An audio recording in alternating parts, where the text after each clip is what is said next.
और कहता है कि मैं इस रेस को जीत कर ही रहूंगा और उससे पहले मैं बिल्कुल नहीं मर सकता। इसलिए मैटर फिर से अपनी बॉडी में जाने की कोशिश करता है और फाइनली वह जब अपनी बॉडी में चला जाता है तब टाइम अचानक फिर से शुरू हो जाता है। मेटर की इन हरकतों की वजह से मौत का फरिश्ता बिहार मार लेता है और वहां से गायब हो जाता है। अब मेटर किसी तरह अपने हुक से खुद को मरने से बच बचा लेता है। मैक्वीन भी इससे खुश होता है। फिर जब वो ग्राउंड पर आता है तो वो दोनों मैकेनिक भाई उसके पास आकर बताते हैं कि तुमने सभी रिकॉर्ड तोड़ दिए हैं और तुम विनर बन चुके हो। और अब सभी कार मेटर को अपनी टीम की तरफ से रेस करने को कहते हैं, जिससे मेटर और मैक्विन वहां से भाग जाते हैं और अपने सफर की तरफ आगे बढ़ने लगते हैं। फिर हम देखते हैं कि वो अब वायने काउंटी के फैमिली कैंप ग्राउंड में पहुंच जाते हैं, जहां वह कैंप फायर जलाकर थोड़ी देर आराम करने लगते हैं। यहाँ पर जंगल में काफी ज्यादा अंधेरा था और इसी बीच वो लोग 3 इन्वेस्टिगेटर से मिलते हैं। मेकन उन तीनों को अपने साथ कैंप फायर पर लाने के लिए बोलता है। अब वो तीनों भी मैक्वीन और मेटर के साथ शामिल हो जाते हैं और यहाँ पर उन दोनों को बताते हैं कि वो इस जगह पर इन्वेस्टिगेशन करने के लिए आए हैं। मैटर उन तीनों से पूछता है कि वो लोग किस चीज की इन्वेस्टिगेशन करने आए हैं, जिसके जवाब में वो लोग कहते हैं कि इस जंगल में एक बिगफुट रहता है जिसने कई दिनों से अपनी दहशत बनाकर रखी है। वो लोग मेटर को यह भी बताते हैं कि इस बिगफुट से सभी लोग डरते हैं और इसी कारण उस जंगल में कोई नहीं आता। उन तीनों इन्वेस्टिगेटर्स की ये बातें सुनकर अब मेटर और मैक्विन कहते हैं कि वो दोनों भी बिगफुट को पकड़ने में उनकी मदद करेंगे। यहां पर वो तीनों इन्वेस्टिगेटर्स भी मेकिन और मेटर की बात मान जाते हैं, क्योंकि उन्हें लगता है कि अगर ज्यादा लोग उस बिगफुट को ढूंढेंगे तो उन्हें जल्दी मिल जाएगा। अब प्लान के मुताबिक वह सभी जंगल के अलग अलग कोने में उस बिगफुट को ढूंढने चले जाते हैं। लेकिन जिस जगह पर मैक क्वीन बिगफुट को ढूंढ रहा था उसे किसी की आवाज सुनाई देती है और वो देखता है कि कोई बहुत बड़ी चीज झाड़ियों के बीच से गुजर रही है। अब देखते ही देखते वो चीज सीधे मैकन पर हमला करने के लिए उसके पीछे भागने लगती है, जिसके बचाव में मैक्विन भी बड़ी तेजी से भागने लगता है। इसी बीच पेड़ से टकराने की वजह से मैक्विन की हेडलाइट भी टूट जाती है। अब वहां पर वो बिग फुट मैक्वीन के सामने आ जाता है और मैक्वीन उससे बचने के लिए फिर से भागने लगता है, लेकिन वो एक पेड़ से टकराने की वजह से बेहोश हो जाता है। अब जब उसको होश आता है तो वह खुद को एक घर में बंधा हुआ पाता है। यहाँ पर उसे लगता है कि उस बिगफुट ने उसे पकड़ लिया है और अब वो उसे मारने वाला है। लेकिन तभी हम देखते हैं कि वो बिगफुट कोई और नहीं बल्कि एक मनस्टर ट्रक था, जो कि इतने समय से लोगों को बिगफुट बनकर डरा रहा था। यहाँ पर मैक्विन उस मनस्टर ट्रक से पूछता है कि तुम ये सब क्यों कर रहे हो, जिसके जवाब में वो मनस्टर ट्रक बताती है कि मेरा नाम आईवी है और मैं एक स्टैंड परफॉर्मर थी। एक दिन स्टैंड परफॉर्म करते समय मैंने एक कार को कुचल दिया, जिसकी वजह से मुझे अब परफॉर्म करने से डर लगने लगा। इसीलिए मैं इस जंगल में भाग आई ताकि मैं शांति से रह सकूं। लेकिन यहां पर मेरे पीछे वो तीनों इन्वेस्टिगेटर्स पड़ गए, जो कि मुझे पकड़ना चाहते हैं क्योंकि उन्हें लगता है कि मैं बिगफुट हूं।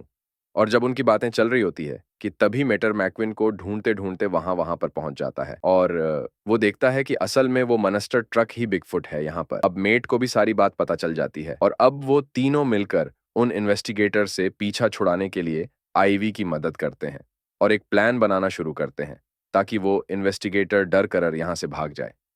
सीन शिफ्ट होकर हमें वो तीनों इन्वेस्टिगेटर्स दिखाए जाते हैं जो कि बिग फुट को ढूंढ रहे थे। यहां पर प्लान के मुताबिक आईवी मेटर और मैक्विन बड़ी चालाकी से उन तीनों इन्वेस्टिगेटर्स को पकड़ लेते हैं और मेकन उनके सामने एक एलियन का बेस बनाकर जाता है ताकि वो लोग डर जाएं।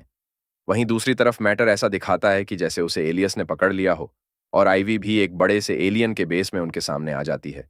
इन तीनों का प्लान सक्सेसफुल होते हुए नजर आ रहा था, क्योंकि वो तीनों इन्वेस्टिगेटर बुरी तरीके से डर चुके थे और तुरंत अपनी जान बचाकर वहां से भाग जाते हैं। मेट मैक्विन अब वहां से निकलने लगते हैं, मगर तभी आईवी उनके पास आ जाती है, क्योंकि आ को मैटर और मैक्विन की दोस्ती पसंद आई थी। इसीलिए वह भी अब उनकी दोस्त बनना चाहती थी। वो उन्हें कहती है कि मैं भी तुम्हारे साथ चलना चाहती हूँ, क्योंकि मैं यहाँ बोर हो चुकी हूँ। मेटर और मैक्विन भी इससे खुश होते हैं और अब वो तीनों साथ में अपने सफर पर निकल जाते हैं। अगले दिन हम देखते हैं कब वो तीनों कार वॉशिंग सेंटर आए हुए थे, क्योंकि इतने समय तक जंगल में रहने की वजह से आईवी काफी ज्यादा गंदी हो चुकी थी, इसीलिए उसे वश की जरूरत थी।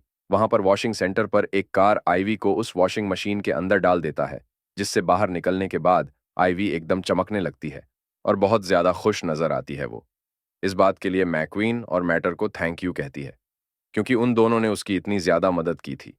आगे हम देखते हैं क्यों तीनों फिर से सफर पर निकल पड़े हैं और आपस में बातें भी कर रहे होते हैं, जहां पर आईवी उन दोनों को अपने बारे में कई सारी चीजें बताने लगती हैं। यहाँ पर और लोग चलते चलते एक सर्कस के पास पहुंच चुके थे, इसीलिए आईवी और मेटर डिसाइड करते हैं कि वो लोग कुछ देर इस सर्कस में घूमेंगे।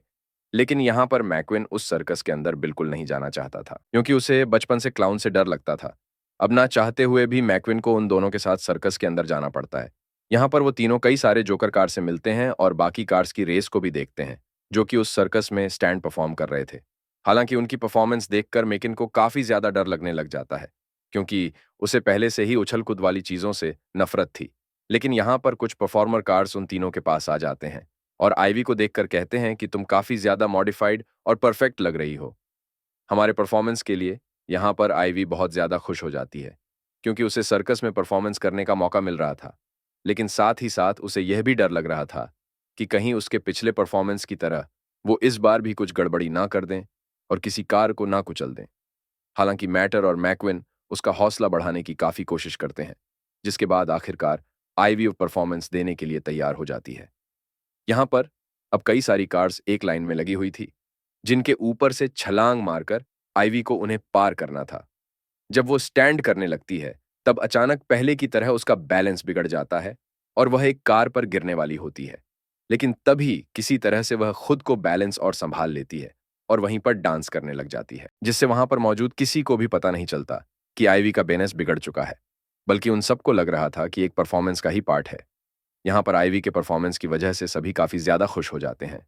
आईवी भी काफी खुश थी और जब मैक्वीन उसके पास आता है तो उसे बताती है कि अब मैं भी इन सर्कस वालों के साथ यही शो करूंगी, क्योंकि मेरा बचपन से यह सपना था कि मैं एक परफॉर्मर बनूं। मैक्विन भी उसकी बात समझ जाता है और अब मैटर एंड मैक्विन आईवी को यहीं छोड़कर अपने आगे के सफर पर निकल पड़ते हैं। इसी बीच आईवी एक बार फिर से उन दोनों को शुक्रिया कहती है और उसके बाद वो दोनों वहां से चले जाते हैं। वह लगातार आगे बढ़ रहे होते हैं। वह एक ऐसी जगह पर पहुंच जाते हैं जहां पर बहुत सारे ट्रक्स मिलकर आराम कर रहे थे। मैगन सामान लेने के लिए अंदर स्टोर में चला जाता है। तभी मेटर वहां घूमकर सभी ट्रक को देखने लगता है और उसे बहुत बुरा लगता है, क्योंकि वो खुद एक ट्रक था और उसके मुकाबले बाकी सारे ट्रक्स काफी ज्यादा एडवांस और वेल मेंटेड लग रहे थे। यहाँ पर वो अब काफी ज्यादा दुखी हो जाता है। लेकिन तभी हम देखते हैं कि उसे दुखी देखकर बाकी सभी ट्रक्स उसके पास आ जाते हैं और उसे मनाने के लिए गाना गाने लगते हैं। यहाँ पर वो सब ट्रक्स अपने गाने के जरिए मैटर को बताने कोशिश करते हैं कि ट्रक्स कितने ज्यादा इंपॉर्टेंट होते हैं और वो हर काम को कर सकते हैं। यहाँ पर हमें एक बहुत ही मजेदार परफॉर्मेंस दिखाई जाती है और उन ट्रक्स का काफी अच्छा गाना दिखाया जाता है, जिसके दौरान वो सब ट्रक्स अपनी अपनी खूबियां बताते हैं और ट्रक्स की इंपॉर्टेंस बताते हैं कि किसी ट्रक का काम छोटा या बड़ा नहीं होता। मैटर भी उनकी बात समझ चुका था और वो काफी खुश नजर आ रहा था। अब मैक्विन भी स्टोर से बाहर आ जाता है और वो मैटर को बताता है कि मैंने कुछ नहीं खरीदा, और वो दोनों वापस से अपने सफर पर आगे निकल पड़ते हैं। कुछ दिनों के सफर के बाद वो एक शहर में पहुंच जाते हैं। वो लोग यहाँ पर पूरे शहर में घूम रहे थे और उन्हें काफी मजा आ रहा था। लेकिन तभी वो देखते हैं कि पास ही की जगह पर कोई मूवी की शूटिंग चल रही है। जब वो दोनों उस जगह पर पहुंचते हैं, तब देखते हैं कि असल में किसी जॉम्बी साइंस फिक्शन मूवी की शूटिंग हो रही है। तभी वहां पर एक ट्रक मैक्विन को पहचान लेता है कि वो एक फेमस रेसर है। इसलिए वो मैक्विन को डायरेक्टर के पास ले जाता है, जो मैक्विन को एक रोल देते हैं, जिससे मैक्विन भी खुश होता है और बिना सोचे समझे रोल के लिए हाँ कर देता है। लेकिन शूटिंग के दौरान जब उसे एक पुलिस कार का रोल करने को कहा जाता है, तो मैक्विन बहुत ज्यादा गलतियां करता है, जिसकी वजह से डायरेक्टर को काफी ज्यादा परेशानी हो रही थी। असल में यहाँ पर मैक्विन के खराब एक्टिंग की वजह से वो लोग मूवी को ठीक से नहीं बना पाते। इसीलिए अब वो सभी मूवी मेकर्स मेटर को भी एक रोल दे देते हैं। इस बार वो लोग देखते हैं कि मेटर अपने रोल को काफी अच्छे से कर रहा है और उनकी मूवी भी काफी अच्छी बन रही है। इसलिए और लोग मेकन को छोड़कर मैटर पर ही ज्यादा ध्यान देने लगते हैं। इस बात की वजह से मेकिन को काफी ज्यादा बुरा लगता है और वो अब मेटर से जलने लगता है। वहीं हम देखते हैं कि मेटर की एक्टिंग की वजह से उससे काफी सारे रोल्स मिल रहे हैं और इस बात की वजह से मैकन को काफी ज्यादा बुरा लगने लगा था।